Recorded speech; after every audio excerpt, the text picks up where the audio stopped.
واش عرفت شحال عند مكناس من عام؟ خلي الذكاء الاصطناعي يوريك دابا. هل تخيلت يوماً كيف كانت تبدو مدينة مكناس قبل 300 عام؟ مع الذكاء الاصطناعي سنكشف لك أسرار هذه المدينة العظيمة وأسوارها التي تحدت الزمن.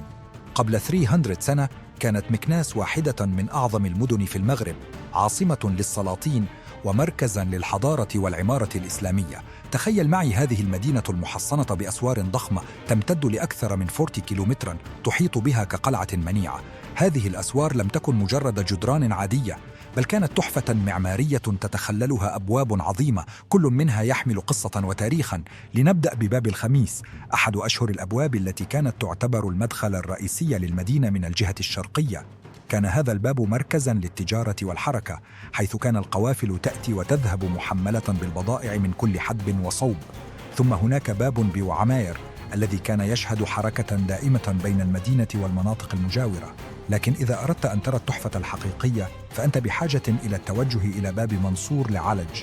هذا الباب ليس مجرد مدخل، بل هو عمل فني بكل ما تحمله الكلمة من معنى. بني في القرن ال18 ويتميز بتفاصيله المعمارية الدقيقة وزخارفه التي تخطف الأنفاس.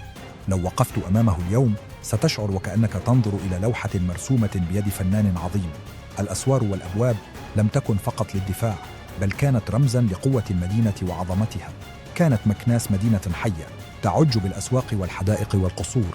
قصور السلاطين كانت منتشرة في كل مكان، وحدائقها الخضراء كانت ملاذاً للراحة والاستجمام. بفضل الذكاء الاصطناعي يمكننا الآن إعادة تصور كيف كانت تبدو هذه المدينة في ذروة مجدها. تخيل الشوارع الضيقة المليئة بالحياة، والأسواق التي تعج بالبائعين والمشترين، والأصوات التي تملأ الأجواء من كل اتجاه. كانت مكناس مركزاً للعلم والثقافة أيضاً، حيث اجتمع فيها العلماء والأدباء من كل أنحاء العالم الإسلامي. اليوم وبعد 300 سنة لا تزال هذه الأسوار والأبواب شامخة، تروي لنا قصة مدينة كانت يوماً ما عاصمة لعظمة المغرب.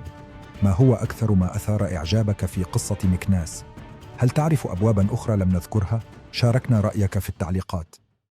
جميع الصور والنصوص وسيناريو هذا الفيديو تم توليدها باستخدام الذكاء الاصطناعي، وقد تظهر بعض الأخطاء في النطق أو في الصور، لكننا اخترنا أن نعرض لكم الصورة كما هي بدون تعديل، لنحافظ على الطابع الخام للتجربة.